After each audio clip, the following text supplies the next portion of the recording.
warahmatullahi wabarakatuh. Apa kabar rekan-rekan mahasiswa? Semoga rekan-rekan mahasiswa dalam keadaan sehat walafiat dimanapun Anda berada. Pada perkuliahan mata kuliah kimia tanah hari ini pada pertemuan kedua, kita akan membahas materi mengenai interaksi padatan dan larutan. Ya, kepada rekan-rekan mahasiswa, selamat menyimak video pembelajaran pada topik 2 hari ini. Berikut topik 2 yaitu mengenai interaksi padatan dan larutan. Next. Tujuan mempelajari topik ini yaitu mempelajari interaksi antara padatan tanah dan larutan dalam hubungannya dengan konsentrasi terlarut dengan pelarut.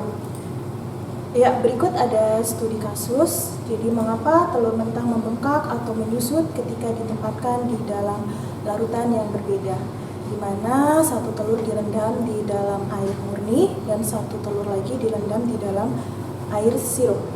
Ketika Anda merendam telur di dalam air murni, maka air yang ada di dalam air murni tersebut akan masuk ke dalam telur sehingga menyebabkan telur menjadi membengkak. Kemudian sebaliknya, ketika Anda merendam telur ke dalam air sirup, maka air yang ada di dalam telur tersebut akan keluar sehingga menyebabkan telur menjadi menyusut.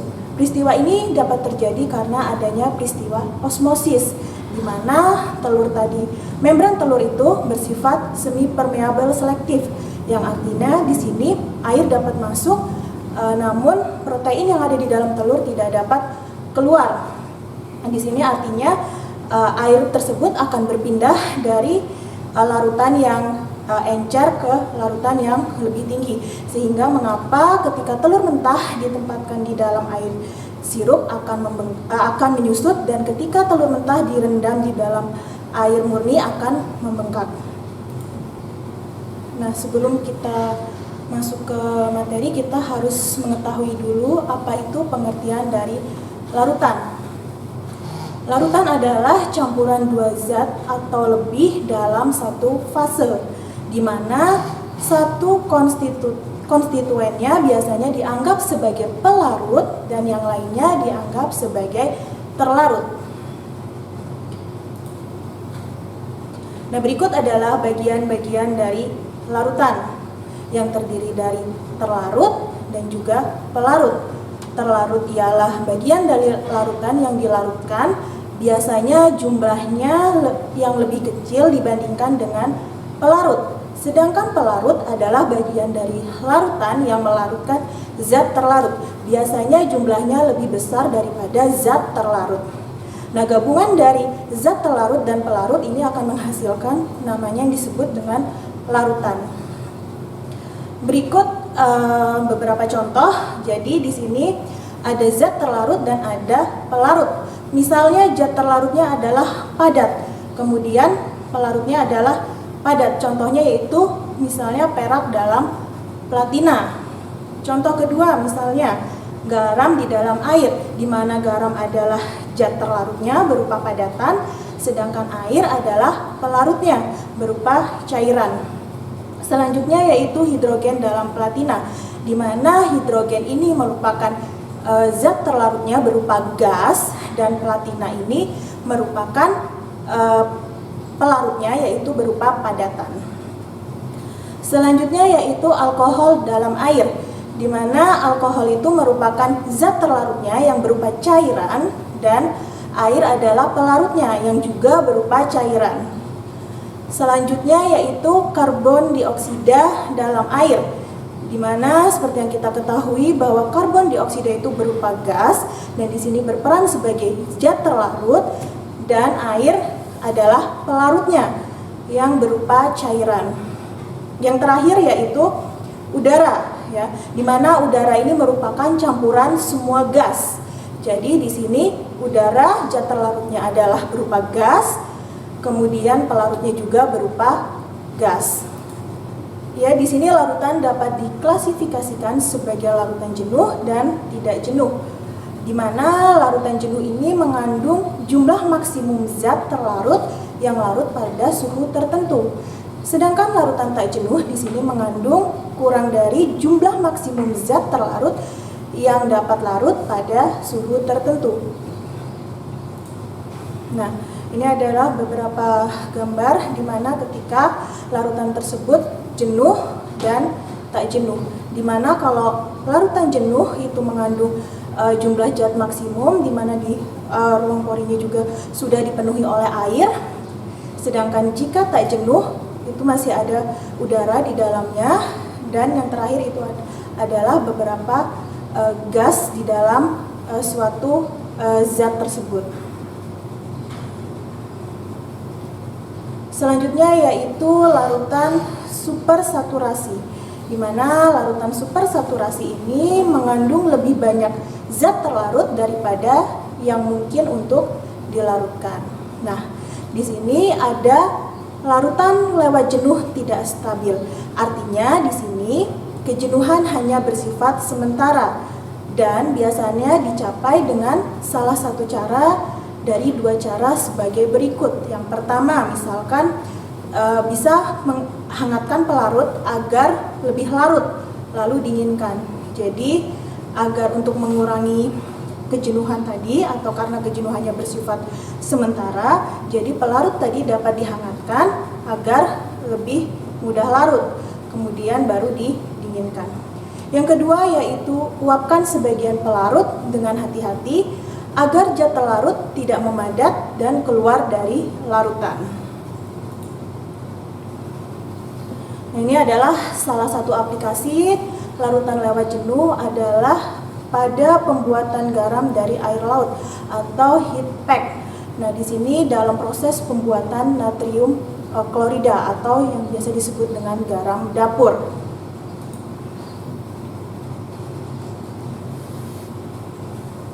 Nah, selanjutnya yaitu mengenai senyawa ionik. Jadi di sini banyak reaksi melibatkan senyawa ionik, terutama reaksinya di dalam air. Sebagai contoh, misalnya KMNO4 di dalam air, di mana di dalam KMNO4 ini mengandung ion K+ dan juga MnO4- seperti pada gambar.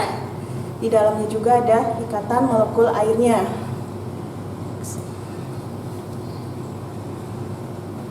Selanjutnya, bagaimana kita tahu ion ada di dalam larutan cair? Kita bisa mengetahuinya dengan cara melihat apakah larutan tersebut adalah berupa larutan elektrolit atau larutan non-elektrolit.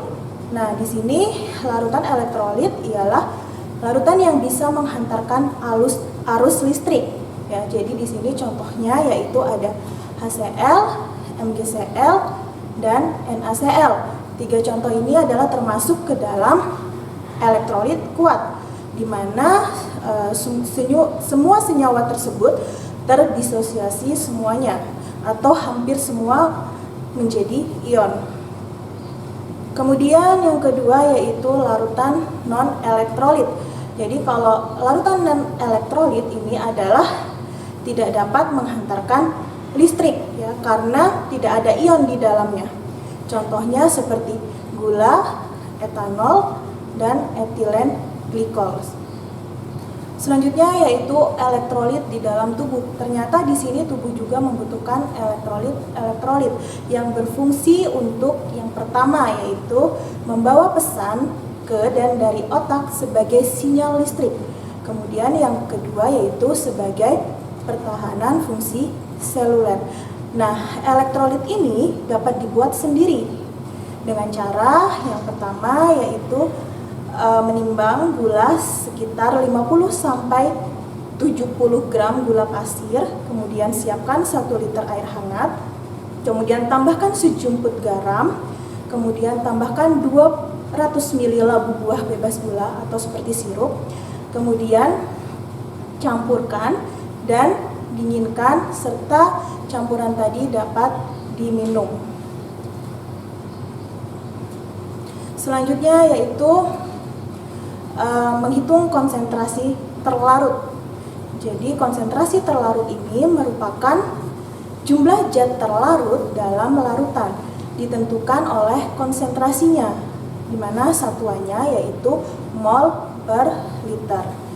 Kita akan mengenal yang namanya molaritas atau dilambangkan dengan M besar, di mana molaritas ini merupakan pembagian antara mol terlarut dengan liter larutan.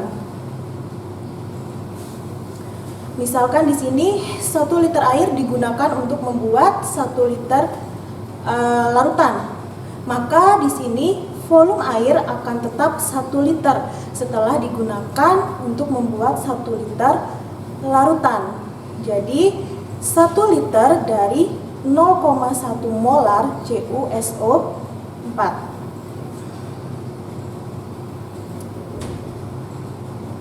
Berikut ada contoh soal, silahkan rekan-rekan mahasiswa perhatikan. Jadi di sini contoh soalnya yaitu larutkan 5 gram dari NiCl6H2O dalam air dan dipenuhkan untuk membuat 200 ml larutan. Di sini yang ditanyakan adalah molaritasnya. Jadi di sini ada beberapa langkah yang harus dilakukan. Yang pertama yaitu kalian hitung dulu molnya. Jadi hitung dulu mol dari NiCl2 6H2O dengan menggunakan rumus ya, di mana mol itu adalah gram per mr atau per bobot molekul, di mana gram dari NiCl2 6H2O itu adalah 5 gram. Kemudian dalam 1 mol itu akan mengandung mr-nya.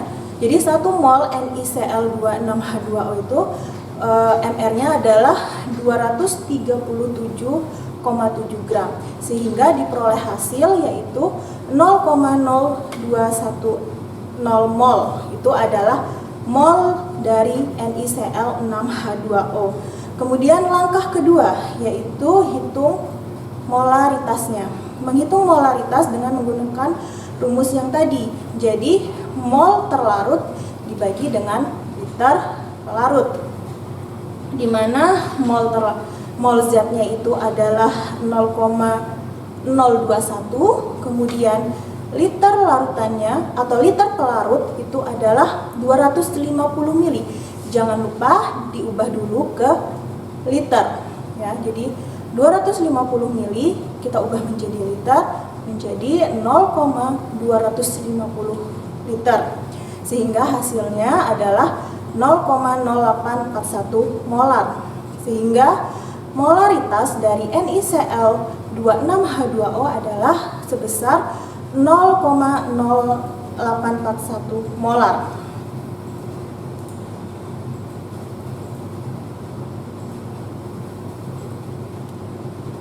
Nah, berikut ada contoh soal lagi, silahkan diperhatikan. Jadi soalnya adalah berapa berat asam oksalat ya, dengan rumusnya H2C2O4 yang dibutuhkan membuat 250 ml dari 0,05 molar. Jadi di sini molaritasnya sudah diketahui sebesar 0,05 molar. Jadi dengan menggunakan rumus mol sama dengan molaritas dikali dengan volume, di mana langkah pertama kita ubah dulu mili ke liter. Jadi yang diketahui tadi adalah 250 mili, kita ubah ke dalam liter. Nah, jadi dibagi dengan 1000 sehingga menjadi 0,250 liter. Kemudian langkah kedua kita akan menghitung mol, di mana mol ini rumusnya adalah mol zat terlarut dibagi dengan liter pelarut. Kemudian sudah diketahui molnya di atas yaitu 0,05 molar. Kemudian kita kali dengan volume. Volumenya sudah diketahui juga 0,250 liter. Sehingga diperoleh molnya yaitu sebesar 0,0125 mol. Nah, langkah terakhir karena yang ditanya di sini adalah berat asam oksalat, otomatis kita harus mengubah mol menjadi gram. Nah, untuk dapat merubah mol menjadi gram, maka mol tadi dikalikan dengan mr atau bobot molekul dari asam oksalat. Jadi di sini bobot molekul atau massa atom relatif dari asam oksalat adalah sebesar 90 gram per mol. Jadi tinggal kita kalikan saja, kemudian molnya kita coret. Kemudian kita kalikan. Maka diperolehlah hasil sebesar 1,13 gram. Ya, next. Jadi di sini ada learning check, silahkan kalian catat contoh soal berikut ini, kemudian nanti kalian kerjakan berdasarkan yang sudah Ibu jelaskan dengan menggunakan rumus sebelumnya. Nah, di sini selain tadi kita bisa menghitung molaritas, di sini juga ada yang namanya molalitas atau dilambangkan dengan M kecil. Bedanya molalitas dengan molaritas, kalau molaritas tadi pembaginya adalah liter pelarut, sedangkan kalau molalitas pembaginya adalah kilo pelarut. Jadi rumus untuk molalitas atau dilambangkan dengan M kecil yaitu mol terlarut dibagi dengan kilogram pelarut. Selain itu juga ada persen berat, di mana rumusnya yaitu gram terlarut dibagi dengan gram larutan. Berikut ada contoh soal lagi, silahkan diperhatikan. Jadi di sini larutkan 62,1 gram atau 1 mol etilen glikol dalam 250 gram air. Di sini pertanyaannya, hitunglah molalitasnya dan persen berat etilen glikol tersebut. Nah, berikut. Yang pertama yang ditanyakan adalah molalitas atau M kecil. Jadi dengan menggunakan rumus yaitu mol terlarut dibagi dengan kilo pelarut. Molnya sudah diketahui di dalam soal, yaitu 1 mol, kemudian kilogram pelarutnya sudah diketahui juga, yaitu 250 gram, karena di sini harus diubah ke kilo, sehingga kita dibagi oleh 1000, sehingga diperolehlah 0,250 kilo air. Kita bagi saja, sehingga molalitasnya diperoleh yaitu 4 molal.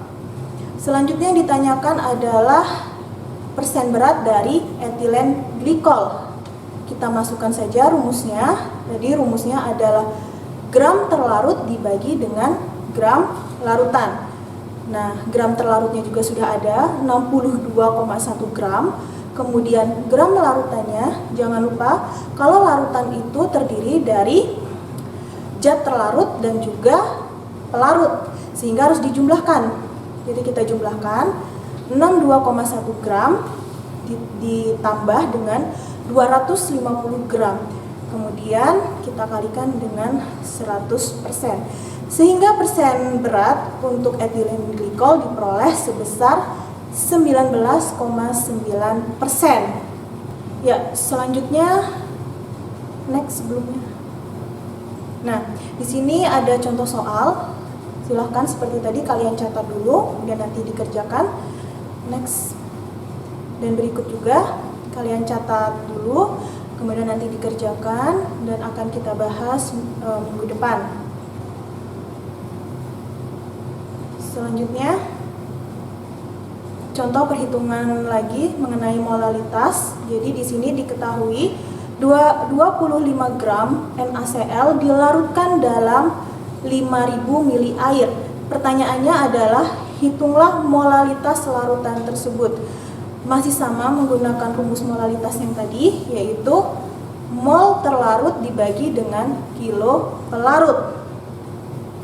Di sini kita cari dulu mol terlarutnya, yaitu dengan cara gram per mR. Jadi gramnya adalah 25 gram NaCl. Kemudian mR dari NaCl adalah 58,5 gram, sehingga mol dari NaCl ini diperoleh sebesar 0,427 mol NaCl. Karena di sini berat jenis air adalah 1 gram per mili, sehingga 5000 mili itu sama dengan 5000 gram atau 5 kilo. Kenapa kita ubah ke 5 kilo? Karena di sini kita ingin mencari molalitas, di mana molalitas itu pembaginya adalah kilo per larut. Jadi tinggal kita bagi saja mol yang sudah diperoleh sebesar 0,427 mol NaCl dibagi dengan 5 kilo air, sehingga diperoleh molalnya atau molalitasnya yaitu sebesar 0,0854 molal.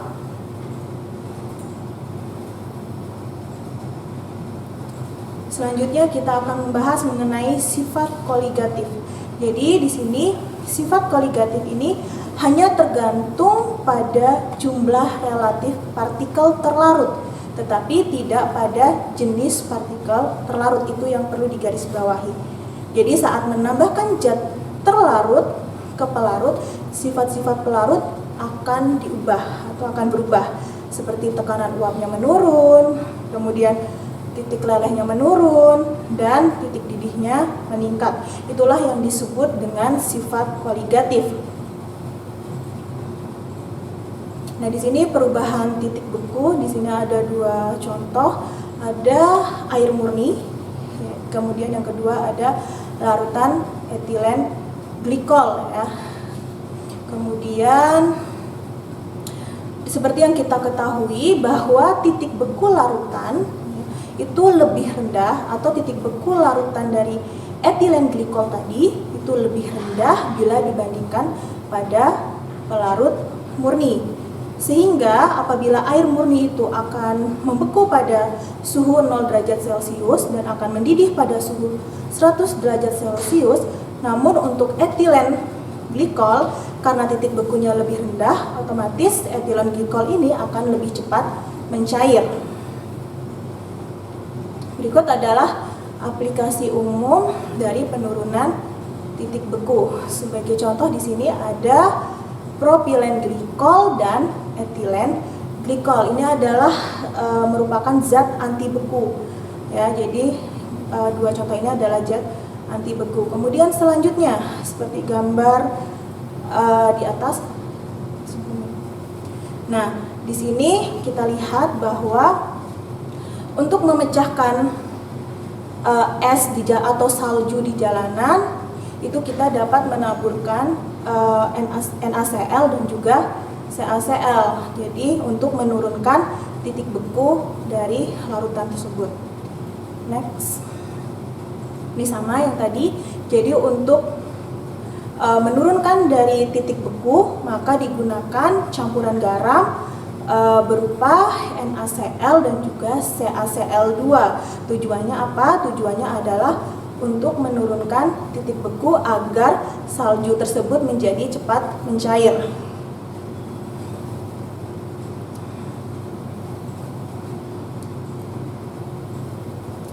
Berikut ini adalah kenaikan titik didih dan penurunan titik beku, di mana delta T sama dengan K kali M kali I. Kita lihat di sini I adalah faktor Van Hoff atau jumlah partikel yang dihasilkan per unit molekul. Untuk senyawa kovalen itu sama dengan 1. Untuk senyawa ionik itu I berdasarkan jumlah ion yang ada. Bisa kita lihat pada tabel, misalkan glikol. Glikol ini nilai teoritisnya adalah 1, NaCl nilai teoritisnya 2, kemudian CaCl nilai teoritisnya 3, dan Ca3 PO4 2 kali nilai teoritisnya adalah 5. Berikut ini tadi adalah faktor Van Hoff, kemudian M ini adalah molalitas, kemudian K ini adalah titik beku molal, ya, jadi kita lambangkan dengan KF, atau titik konstanta titik didih atau KB. Untuk KF dan KB setiap zat itu berbeda-beda. Misalnya KF atau titik didih untuk bensin, nah itu adalah 5,12. Kemudian untuk untuk titik bekunya ya, KF itu adalah sebesar 5,12. Kemudian untuk titik didih benzena itu sebesar 2,53, dan seterusnya sampai air. Air memiliki titik beku molalnya atau KF sebesar 1,84, dan untuk titik didihnya sebesar 0,52.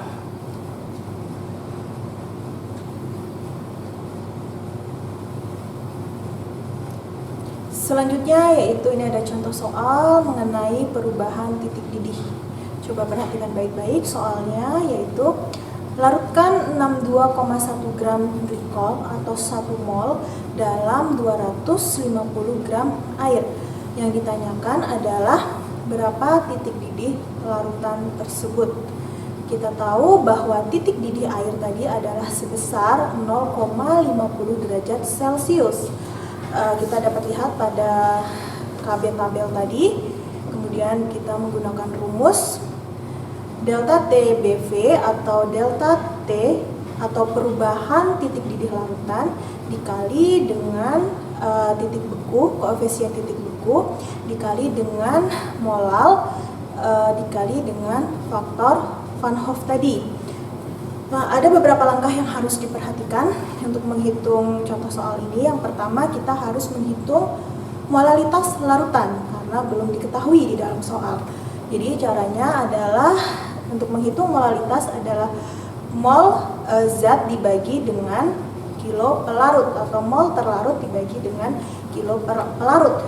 Diketahui di dalam soal molnya itu adalah sebesar 1 mol, kemudian kilo pelarutnya itu sebesar 250 gram atau sebesar 0,250 kilo. Kita bagi saja 1 dibagi dengan 0,250 kilo sehingga diperoleh molalitas larutan sebesar 4 molal. Kemudian tinggal kita masukkan ke dalam rumus. Jadi KB-nya sudah diketahui sebesar 0,50 derajat Celcius.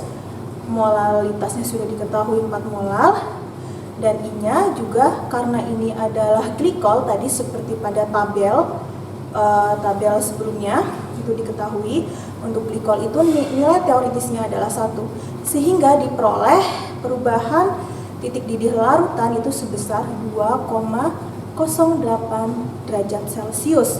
Nah, di sini harus kita jumlahkan dengan titik didih air murni. Jadi titik didih air murni yaitu 100 derajat Celcius.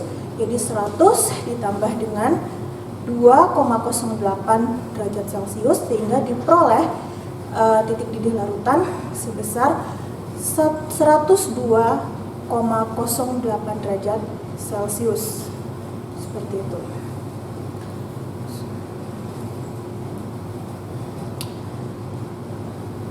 Kalau tadi kita sudah mempelajari mengenai titik didih, selanjutnya yaitu ini adalah contoh soal dari penurunan titik beku.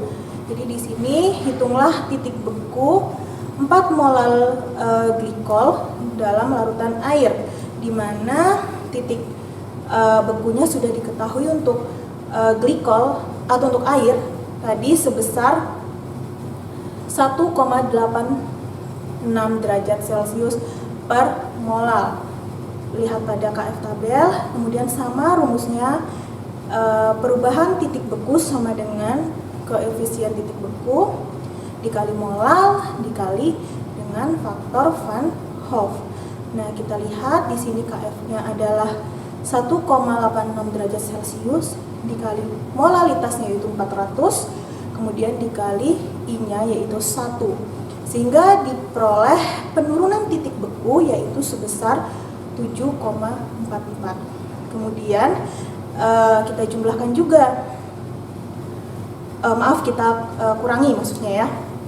Jadi karena di sini titik beku air murni adalah 0 derajat Celcius, maka untuk penurunan titik beku kita kurangi 0 dikurang dengan 7,44 sehingga diperolehlah minus 7,44 derajat Celcius.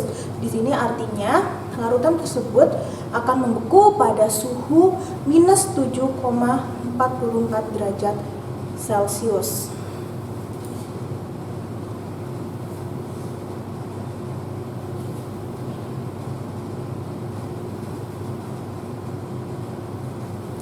Selanjutnya, contoh soal mengenai penurunan titik beku.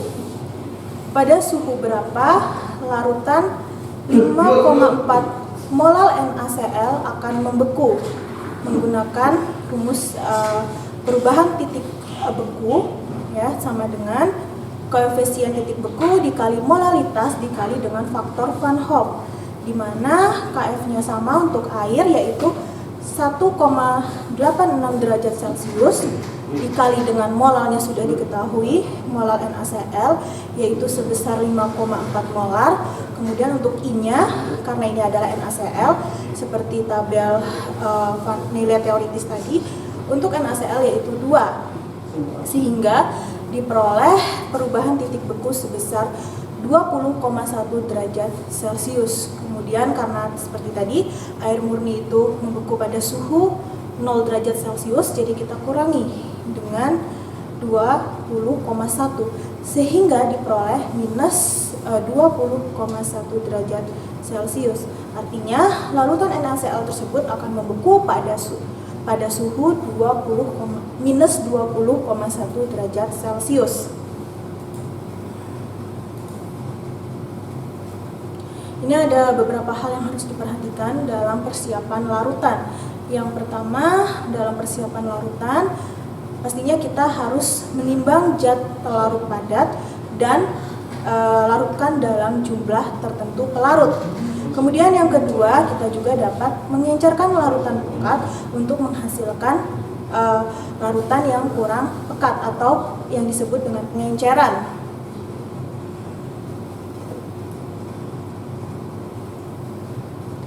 Berikut adalah reaksi asam basa. Biasanya dalam reaksi asam basa ini kita menggunakan titrasi ya.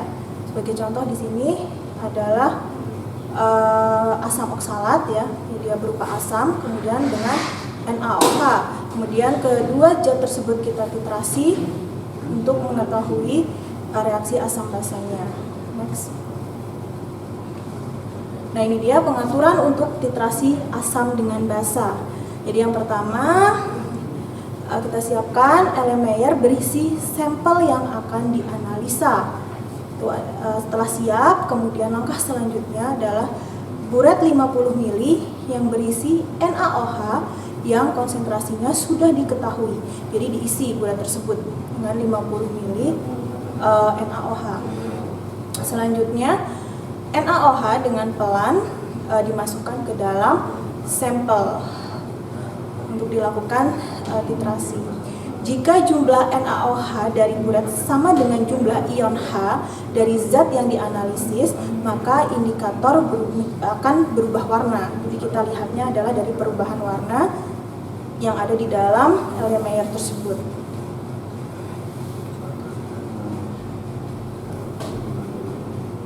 Ini dalam titrasi, yang pertama kita tambahkan larutan dari buret, kemudian yang kedua reagen atau basa ini akan bereaksi dengan senyawa atau asam dalam larutan yang ada di dalam Erlenmeyer. Kemudian indikator akan menunjukkan kapan reaksi stokiometrik yang tepat telah terjadi. Jadi asam sama dengan basa. Inilah yang disebut dengan netralisasi. Berikut yang sudah kita pelajari yaitu mengenai interaksi padat dan larutan dalam hubungannya dengan konsentrasi dan aktivitas terlarut dengan pelarut. Silahkan rekan-rekan mahasiswa jika ada yang ingin ditanyakan silahkan langsung saja ditanyakan. Ya, rekan-rekan mahasiswa, itu tadi video pembelajaran mengenai interaksi padat dan larutan. Silahkan kalau ada yang masih belum dipahami bisa dapat langsung ditanyakan. Ya, semoga video pembelajaran tadi bermanfaat bagi kita semua. Saya akhiri. Wassalamualaikum warahmatullahi wabarakatuh. Sekian dan terima kasih.